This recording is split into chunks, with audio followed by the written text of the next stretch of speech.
Okay, well, hello everyone, and thanks for joining us. I'm really glad to welcome everyone back to the fourth seminar of the Ukrainian Environmental Humanities Network Seminar Series. It's good to see so many people joining. We're going to just keep waiting for some more people to join us. The correct link should be circulated now. So I'm going to start today with a quick overview of the network before introducing today's theme and our speakers. So the network is broadly interested in elevating works and conversations regarding ecological issues in Ukraine, which have been drawn into sharp focus since the full-scale invasion, which began last February, and even more recently by the Kakhovka Dam catastrophe of recent weeks. Inspired by a range of Ukrainian and other scholars who have begun to define the field of Ukrainian environmental humanities, we felt the time was right to have these discussions publicly and openly to raise awareness of these issues and to support those working on them. As a group, this seminar series is the first activity we've organised, and we're just beginning to figure out what we can do in the future. So we've planned some upcoming film screenings, exhibitions and writing projects, but we're keen to hear from people who have ideas for collaborations or ways we can support work in this area, and we welcome everyone to get in touch and join us. So we envision the network as a thoroughly interdisciplinary group and hope to bring ecologists into conversation with geographers, artists into conversation with journalists, and curators into conversation with anthropologists, making links between social and natural science, but also between academia and art. This seminar series has been made possible by support from IZOLYATSIA, the Ukrainian Cultural Foundation, the New Democracy Fund by the Danish Cultural Institute, and the Ukrainian Institute London. And we've partnered with the Department of Ukrainian Studies at the University of Warsaw and the Institute for East European Studies at the Freie Universität in Berlin. We're very grateful to these supporters and partners and hope that these conversations can contribute to the emergence of research, artworks and activism in these areas. So I just want to let everyone know that the session today is being recorded and will be uploaded to our YouTube channel afterwards. So if anyone has any issues, please write to us directly and we can work that out. If anyone, including the speakers, need to leave for any reason during the talks, especially those in Ukraine, then please do so without hesitation. And finally, to keep updated on the future seminars in the series, there's one more coming up on Monday, as well as other events that we hope to organize in the future. Please make sure you follow us on Twitter and Instagram at @UkrEnvHum. So the theme of today's seminar is Chernobyl, the site of the world's worst nuclear catastrophe, which occurred at 1 in the morning on the 26th of April 1986.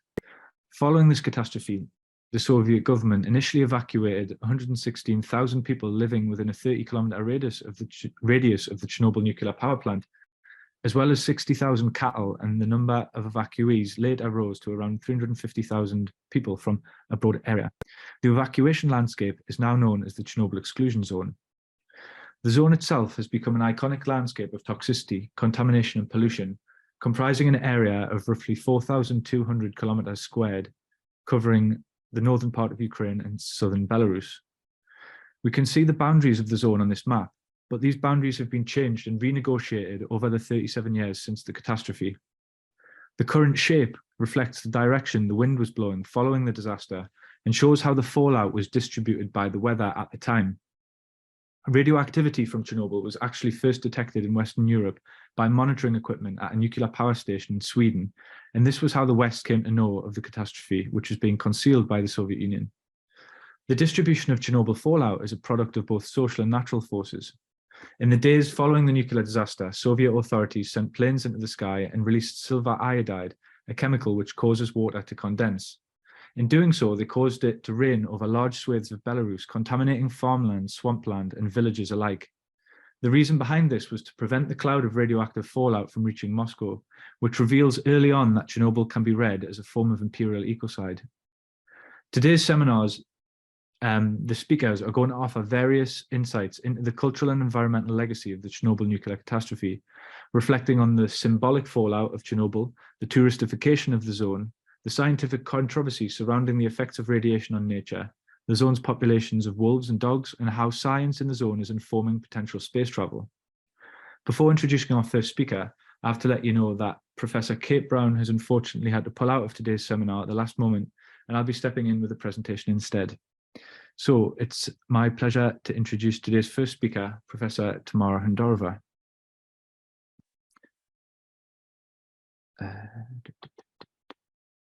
Sorry, Tamara, you're very welcome to share your screen. I'm just going to read out a little introduction. It's really good to have you here. I'm really excited to hear about touristification of Chernobyl. So Professor Hundorova is a principal research scholar at Shevchenko Institute of Literature in Kiev and an associate fellow at the Harvard Ukrainian Research Institute. Currently, she is a research scholar and lecturer at Princeton University and a member of PEN Ukraine. Professor Hundorova is the author of several books and academic articles on modernism, postmodernism, gender studies, post-colonial studies, and the history of Ukrainian literature.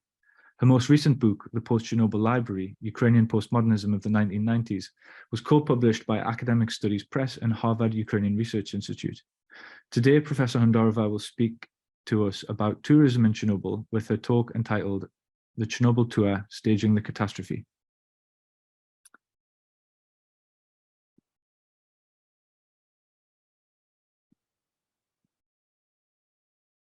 Sorry, Tamara, you're on mute.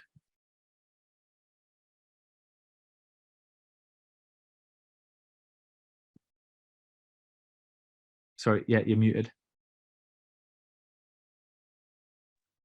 There we go. Yeah, okay.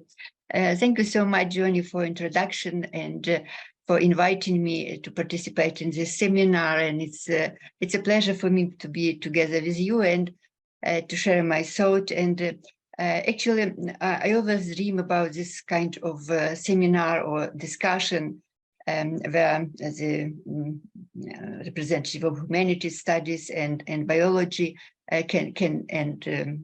some other interdisciplinary seminar, I would say, can be started, and it seems to me it can be very productive. I slightly changed my topic today because when I started to think about our seminar and what I would like to speak today, and maybe the new aspect that is connected with our subject.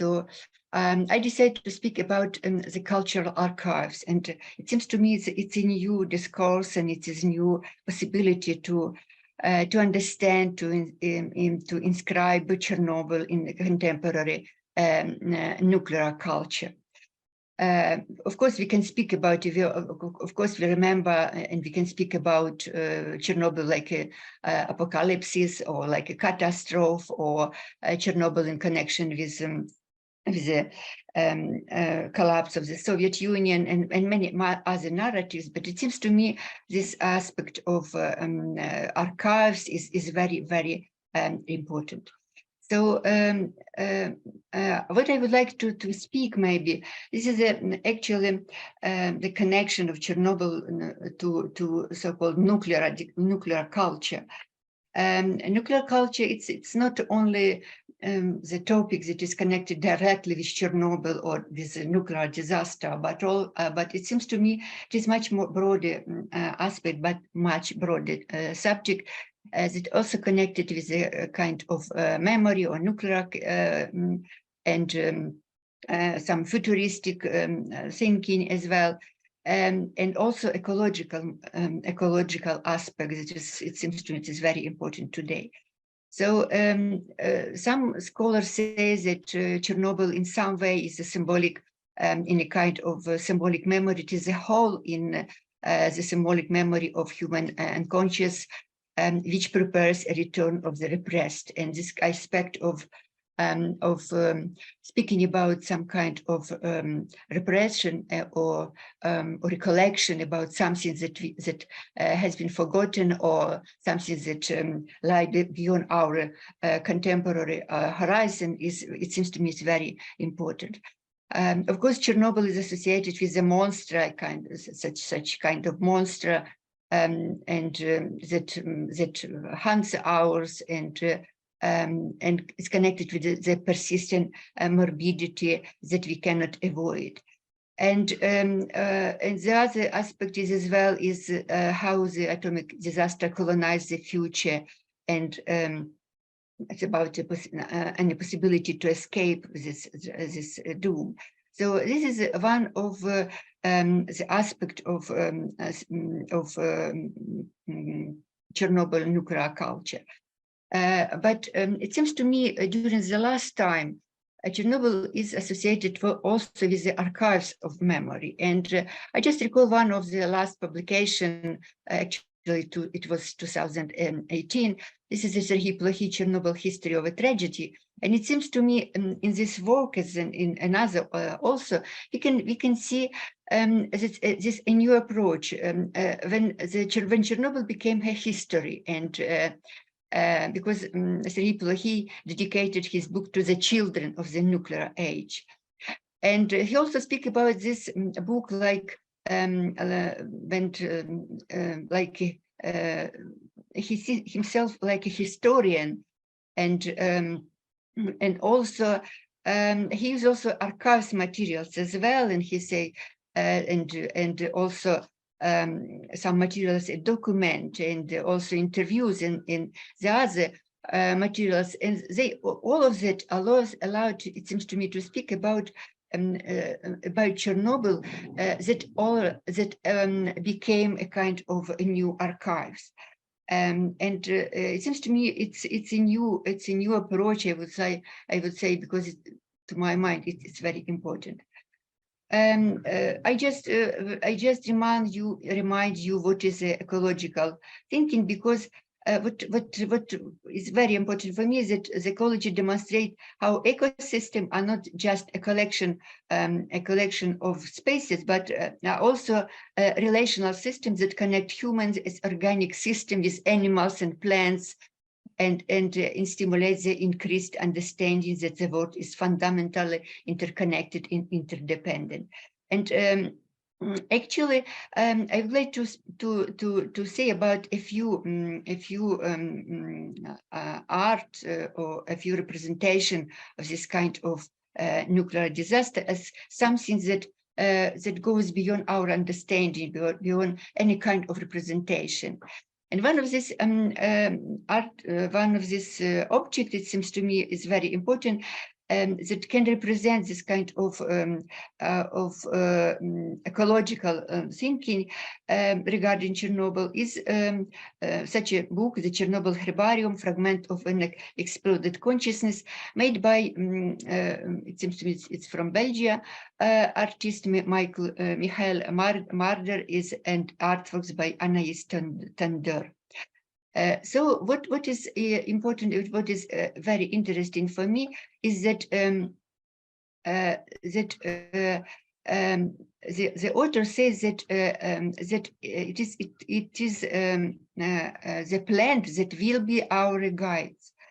Actually, there is a new aspect about the end of the Anthropocene and the kind of a new era that we are entering now. And this usage of biotechnology, of biological aspect of, and also ecological thinking, it seems to me, is very, very important, because the author of this book that I am talking is, they're speaking about a photogram. This is a kind of created through the direct imprint of radioactive herbarium specimen grown in the soil of the exclusion zone, and it was made by the one of a scholar from the Institute of Plant Genetics and Biotechnology, and arranged on photosensitive paper.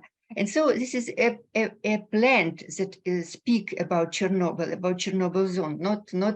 We have not storytelling. We have not some oral stories, but we have the plants that will be our guide, reconnected us with the hopelessly contaminated soil, illuminating the meaning of the remain, and helping us to envision a kind of testimony that respects absolute silence.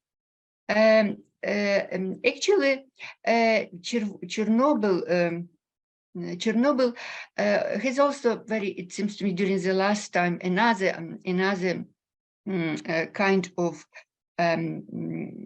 art object that also demonstrate, to my mind, is this movement toward a kind of archive of Chernobyl archive. I mean, Chornobyl Dorf archaeological opera by Ilya Razumeiko and Roman Grigoriev, who speaks about anthropological museum. This is not only about post-human society or the end of civilization. It is also the attempt of creation of on the site of the former Chernobyl to regenerate a lost civilization through a series of performances, through the imitation of classical opera. This what we have actually. This is like a reconstruction of a new world, of a new human world, of a new cultural world, with the relics that are in the place of this catastrophe. And it seems to me it is also very important because the role of archives and ritual recreation, transformation is also a very important aspect of this archaeological thinking. And also the genre of archives on opera aperta is also open text, open a book, that symbolize a kind of creation of new museum or new archives. And you can see also this different layer, different discourses that also interconnected in this opera. On the one hand, this is a folklore. We have also digital civilization, I would say, and also technological civilization. So it's a mixture of different aspects that also Chernobyl, contemporary Chernobyl, and understanding connect. And the next text is a literature. This is Markian Kamysh, A Stroll to the Zone. It seems to me it is a very important text that is connected with, I call it stalker literature, because we know that the stalker became one of paradigm for understanding of Chernobyl and Chernobyl zone as well. So this is, it seems to me, this is also on the one hand, this is a restoration of real experience, and also zone as such, because this is a mapping of the world of the zone. There is no human being, but places play a major role. The name of the towns, the villages, the peculiar mapping of landscape, and so on. So this is actually this is the zone of alienation speak itself, not the humans that are speaking about Chernobyl. Do you see this is a bredная zona? So the zone can be silent, but in this aspect, it started to speak to us. You know that during the last time in Ukraine, Chernobyl was proclaimed like a tourist magnet, and the Ministry of Culture and the government, it seems to me, they were very interested in creating of a new tourist zone in Chernobyl. And one of the representatives of Minister of Culture says that it is necessity to work together on a new narrative to satisfy our tour and communication around Chernobyl. And one of the main aspects of this, of a main task of this orientation was the necessity to maintain the heritage, to preserve the antiquities in the restricted area. But it seems to me also it is also very important not only to preserve or because the nature absorbs it, but also recreate it into a kind of not only in tourism, but also the environment that is that recreate and create its own story. And it seems to me, I refer to the articles by Vera Ojal, I don't know how to speak it, where she speaks about storytelling at a heritage site. that communicate existential, some kind of very personal experience of each of the person who could come to, who could visit Chernobyl zone, or like a heritage site. But also using it as a catalyst for tourist experiences and frame the imagined values of the heritage destination. So storytellers create the world rather than simply recording it. And it seems to me it is very, very important. In this sense, we are speaking about Chernobyl like a pleroma of symbolic meaning, not only medical or financial crisis or tale of government mismanagement, or the collapse of the Soviet Union, or warning to humanity, or ecological success story, but also we are speaking about our human experience. And it seems to be, it is very, very important. And what is also important is fantasy and fiction constitute this a very interesting composition of different memories. So it seems to me, this is the end of my presentation, and it seems to me this new aspect and new vision of Chernobyl zone, it seems to me is very productive in some way, and it's create and inscribe Chernobyl in a new way in this contemporary nuclear culture. Thank you for your attention. Thank you very much, Tamara. That was excellent. I always love hearing about your work on Chernobyl. I'm going to save questions for a broad discussion at the end. So we'll have the 3 presentations in a row, and then we'll have a discussion amongst the participants and take questions from the audience right at the end. So I'm going to introduce the next speakers now. I'd like to introduce Olena Pareniuk and Bohdan Sinenko. Dr. Pareniuk is a senior researcher at the Institute for Safety Problems of Nuclear Power Plants at the National Academy of Sciences of Ukraine, with over 10 years experience in radiobiology and nuclear safety. Olena specializes in the Chernobyl exclusion zone and the 4th power unit of the Chernobyl nuclear power plant, where she investigates microbiology and microbiome exploration. Bohdan Sinenko is a PhD student at the National University of Life and Environmental Sciences of Ukraine, with over 5 years experience in space radiobiology and material science. Bohdan specializes in the effects of space radiation on plants, as well as the problems involved in terraforming Mars. I've been lucky enough to work with both Olena and Bohdan during my own fieldwork in the zone.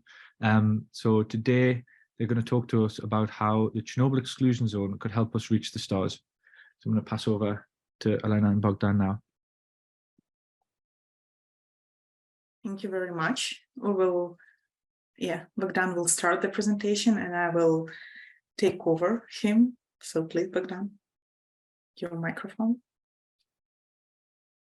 Hello, hi everyone. Today we would like to present some information about using Chernobyl exclusion zone and nuclear power plants for reaching our bright space future. Several words about terraforming.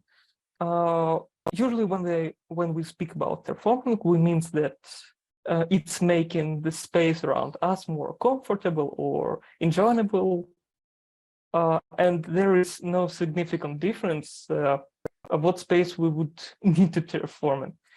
Is it a desert on the Earth, or is it another planet and its oxygen-free atmosphere? And there is a lot of theoretical possibilities to make other planets habitable, using microorganisms, using different mechanics, gases, meteors bombarding. But for the start, we need to test these techniques, and we need the things that's named terrestrial analogs. Terrestrial analogs is a place on the Earth which have extreme factors like temperature, pressure, or ionizing radiation. It could be the sonorous desert, it could be the frosty Antarctica, or hot volcanic springs. These places also use as a testing sites for space equipment and searching for extremophiles life forms which could survive on other planets. But there is one critical problem for space researching. Space is quite radioactive place. Space ionizing radiation can damage not only the equipment, but also the astronauts and all life form which could be on the shuttle. So for practice in radiation safety, we require similar places on the Earth, and also civilization and scientific organization somewhere near will be a very big plus for it. Some words about the Chernobyl exclusion zone. We already discussed these things, but after the Chernobyl incident, we have many territories which were contaminated with different radionuclides. Some of the most polluted territories were called the Chernobyl exclusion zone. Now it's a closed area with no access for outsiders. The quality and the quantity of contamination, it's very different. So this territory with a little bit similar biomes could be used as a test site. Also, after the Chernobyl liquidation, we have a lot of techniques for different needs, also for radioactive waste localization, for farming on the polluted territories, and for purification the end products. And also we have a modern techniques for using plants for decontaminating the territory and using microorganisms for modifying radionuclide transfer. But there are much more possibilities for space research in Chernobyl than only this. And now Olena will speak about the most interesting part. Thank you so much. Could you please stop sharing and I will share from my part? Yep. Yeah, it will be easier.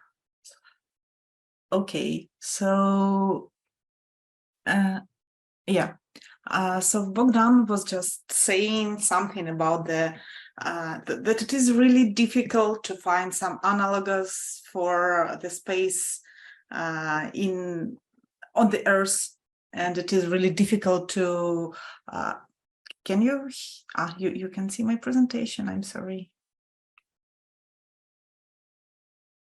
Am I sharing the screen? Yes. Yeah. Okay. Yeah. So we were thinking that Chernobyl exclusion zone and Chernobyl itself, it is not only the heritage, and it has not only the vibes of the heroic past, of the very difficult past, of the great accident. It was the mind-shifting accident that we knew that before the Chernobyl, we had the paradigm that reactors will never blow up, and after Chernobyl, we got learned that nuclear energy is like peaceful atom can be also dangerous. So this huge paradigm that Chernobyl is something scary, it is in the past. But we also, as a researchers who work in Chernobyl, who work in a different contaminated territories, we see that there is also some future, and it might not only be connected with the study of the radioactivity on the Earth, but also we can study some effects. I mean, Chernobyl, the sarcophagus of Chernobyl, the new safe confinement can also benefit the future. So we can use the new safe confinement as the playground, as a sandbox for space research. So there are a lot of different data and models about which processes are ongoing inside the Chernobyl sarcophagus, but they are mostly focused on the physics process and on the study of the Chernobyl sarcophagus for the sake of study it, because it's really a very important object, and we don't have that much objects like this all over the globe. But anyway, we can use all of these models and all of this data to benefit the space research. So, as Bohdan mentioned, there are a number of different data sets about the radiation circumstances in the outer space, on the way to Mars, on the surface of Mars, on the surface of the Moon, and we will have to consider all of this information if we want to continue developing, if we want the humanity to continue developing in space. So, for example, something that is quite easy for us, we can study the microorganisms, and it's not our unique idea, because standing on the shoulders of the giants, there is a research group, including Nelly Zhdanova and Tatiana Tugay, who've been studying microorganisms inside the Chernobyl sarcophagus in 1992. So it was really a huge challenge for two ladies to penetrate to, well, they were not actually penetrating, but to get samples from the Chernobyl sarcophagus and study something, yet they managed. And they found that microfungi start to generate melatonin. It is a pigment that also human beings are using when we have a suntan. So because of the high radiation fields, fungi generating melatonin to protect themselves from radiation. And it is actually one of the patterns that were proven among quite a lot of other fungi, microfungi, also including the test sites on the International Space Station. It means that Chernobyl has already benefited to the space research, and it means that we now know the mechanism which can help, for example, microorganisms to survive higher radiation fields. It means that we can, if we know the biotechnology already, and we can employ some genetic engineering, it means that we can use these protein pathways, include them into bacteria or some other species of interest, and we can make those microorganisms they can get higher radio tolerance, and it is also very interesting. We think that to study the radio endurance of the microorganisms that can be used in space or can be used for terraforming Mars, or they can also be used as a biomass to protect living models on Mars from the space irradiation. So, for example, you can imagine that you have the sphere, the living sphere, and then outside of it there is two layers, and between those two layers we have some nutrient solution, and there are quite a lot of microorganisms can grow by themselves, and they will be able actually to absorb the radiation, to absorb some of the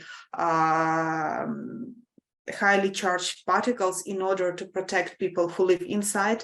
And there is no need to actually take some construction materials, because what is nice about microorganisms, they can use just some substrate and some energy, for example, from the radioactive irradiation to actually multiply.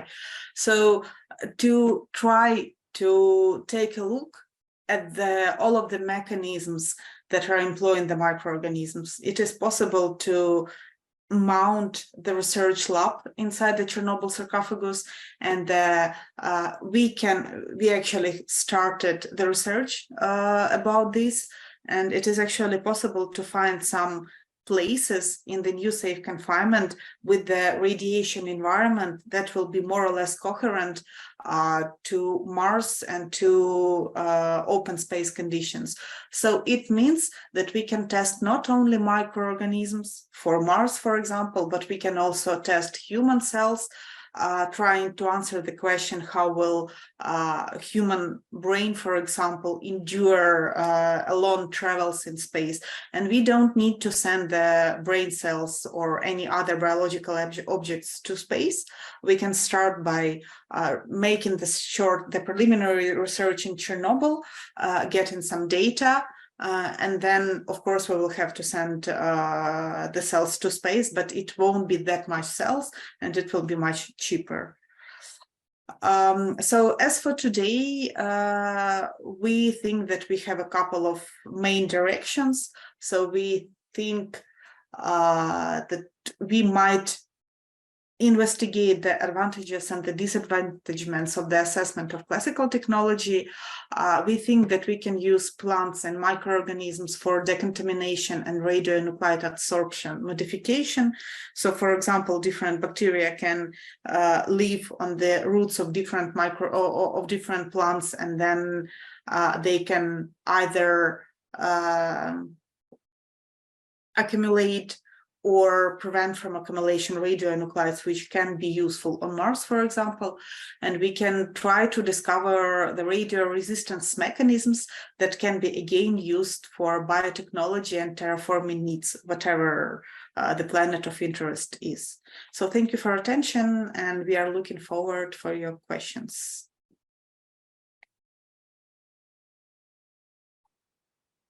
Thank you very much, Olena and Bohdan. It's fascinating as always to hear about your research. I'm going to give my presentation now in place of Kate Brown, and then we're going to open up for a wider discussion. So I'm just going to share my screen. One sec.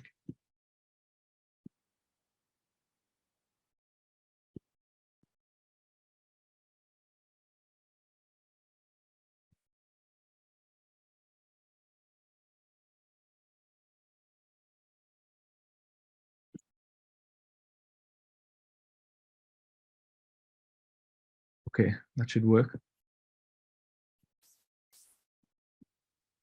Okay, so it's a real shame that Kate Brown can't join us today, but her work very much permeates my own, and I've been heavily inspired by it throughout the course of my PhD, and have been lucky enough to work with Kate as well. So hopefully some of the ideas that would have come up in Kate's presentation will resonate through what I'm going to talk about today.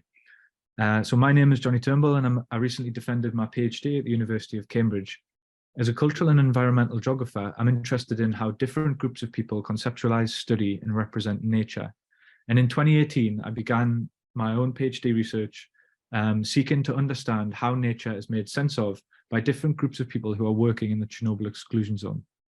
And to do this work, I moved to Kyiv in the autumn of 2018, where I lived until 2022, and from which I made regular trips to the zone with many different people from many different disciplinary backgrounds. So what I'm presenting today is one part of my PhD thesis, which is entitled Radioactive Resurgence, Nuclear Natures in the Chernobyl Exclusion Zone. And this is one of the first times I've presented the work since I finished the PhD, so I look forward to discussing it and getting some feedback.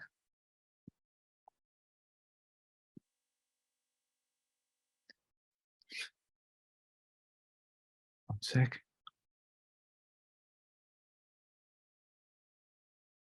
Hold on, I'm just getting to the next slide.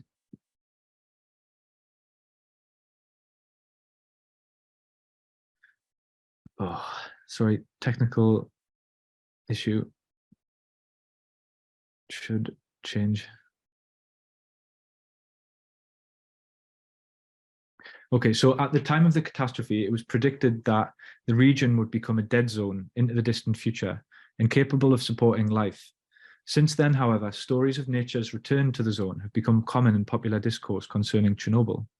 Indeed, in contrast to these early assumptions that Chernobyl would become a post-apocalyptic wasteland, the zone is now considered by many as one of Europe's last and largest true wildernesses. In both Ukraine and Belarus, the zone has been designated an official state nature reserve with special protections, which have of course been affected by Russia's invasion in many ways.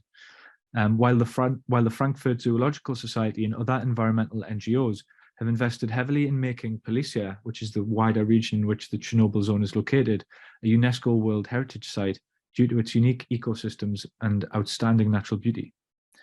So nature, it seems, has taken back control of the zone, establishing itself in formerly human-dominated landscapes.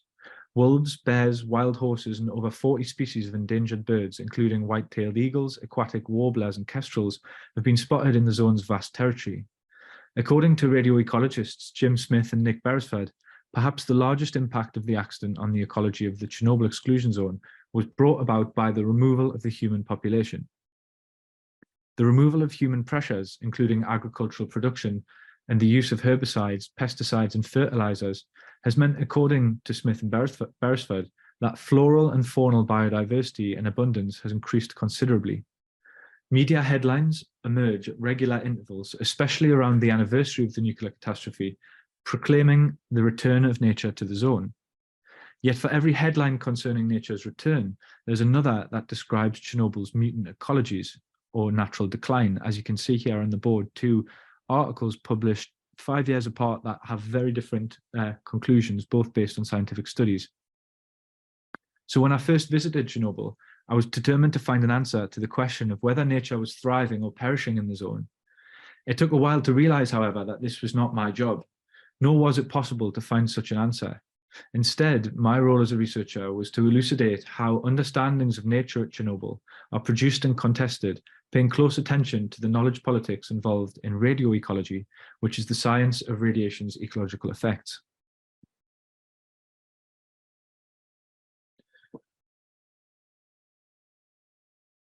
So to fulfill this role, I developed the following research question. How do different groups make sense of nature in the Chernobyl exclusion zone? I kept it as broad as possible to give myself a wide kind of, a wide focus, and to allow myself to interact with and meet lots of different people studying different aspects of the zone's ecology. So making sense of nature at Chernobyl is a crucial task, as the zone has become a spectacle for most people. So when I use this term spectacle, I'm invoking the work of the French philosopher Guy Debord, who suggested that societal relationships in the 20th century were heavily and often primarily mediated through images. These images, for Debord, do not represent an underlying reality, but are alienated from the societal conditions in which they're produced. Spectacular imagery thus has the potential to obscure situated, embodied, and contextualized understandings of events and things. So in my thesis, I contend that it is not only images required for something to become spectacular, but also imaginaries or narratives that kind of surround and are entangled with a particular event. At Chernobyl, narratives of nature's return, as well as narratives of the zone as a mutant wasteland, form part of this spectacle, which is the way that most people interact with the zone, given its location and its nature as a controlled and excluded territory. I'm often asked whether I've seen any two-headed beasts or glow-in-the-dark rabbits from people who only encounter Chernobyl through these spectacular imaginaries, and I was very much one of those people growing up in the UK, interacting with Chernobyl through video games, films, and other kind of spectacular images and narratives surrounding mutants and the like. So one of the principal aims of my research was to produce what the anthropologist Shilo Krupa calls a counter-spectacle of Chernobyl's nuclear natures. I wanted to offer a more nuanced reading of nature in Chernobyl by working with scientists, local workers from the power plant and other institutions in the zone, as well as people still living in and around the zone, to understand not only the effects of radiation and how they're made sense of, but how people dwell with these radioisotopes, with non-humans as well, in one of the world's most contaminated landscapes. In Chernobyl's nuclear natures, I tried to argue, offer lessons for living with contamination, but also for shining a light on the ways in which knowledge concerning contamination is produced, contested, circulated, and put to work by various different actors, including local communities, but also powerful organizations. So in this short presentation, I want to present just two vignettes that illustrate the diversity of science taking place in the zone and what this might tell us about Chernobyl's framing as a kind of natural laboratory and the apparent objectivity or neutrality of the scientists and the science involved.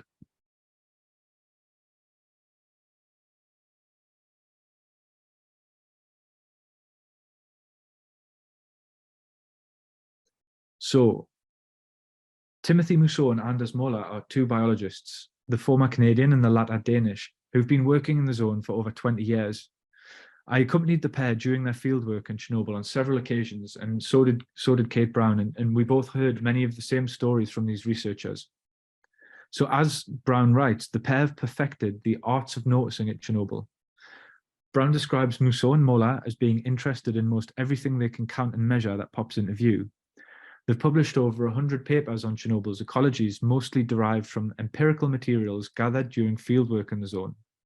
When the two scientists notice something odd, Brown writes, They set out to study it, to bring their observation beyond the anecdotal, which is the charge they level against the journalists and certain parts of the scientific community who assert that the zone is a thriving nature preserve. Their approach is to notice something first and then to know about it second. For instance, while walking together through the Red Forest, which is one of the most contaminated parts of the Chernobyl exclusion zone, but also the world in general, Mousseau explained to me that the crunching leaf litter beneath our feet was odd, that in a forest like this, you wouldn't expect it. Not satisfied with this observation, Mousseau hypothesized that the microbes, worms, and other insects responsible for the process of decay were unable to function properly in highly contaminated parts of the zone, which meant leaves would pile up year after year. So to test this hypothesis, they made up 300 bags of leaves stuffed into women's nylon knee socks and left them in places throughout the zone with different levels of contamination. They collected the bags of leaf litter the following spring and took them to their makeshift laboratory in Chernobyl town, dried them and weighed them and measured their radiation content to determine if there was less decay in the more radioactive areas. And their experiment confirmed this hypothesis. On another occasion, while walking around the zone one afternoon, Mousseau's attention was focused on the ground. We were in the Pripyat city when he shouted at me, "Come over and have a look at what I've just found." And he was picking up what we can see here on the board, which are firebugs, seen from the picture on the left is the one I took of Tim Mousseau picking up this bug, and the pictures on the right are specimens collected by Mousseau and Moller. And so Mousseau was just inspecting these bugs on the floor for signs of radiation, apparently. Firebugs are easily recognizable by a distinctive red-black symmetrical pattern on their back, which looks kind of like a mask.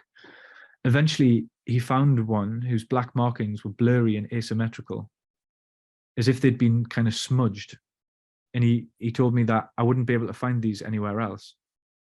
So as a newcomer to Chernobyl and to the zone itself, I was very unaware of how to distinguish radiation-induced mutations from random variation.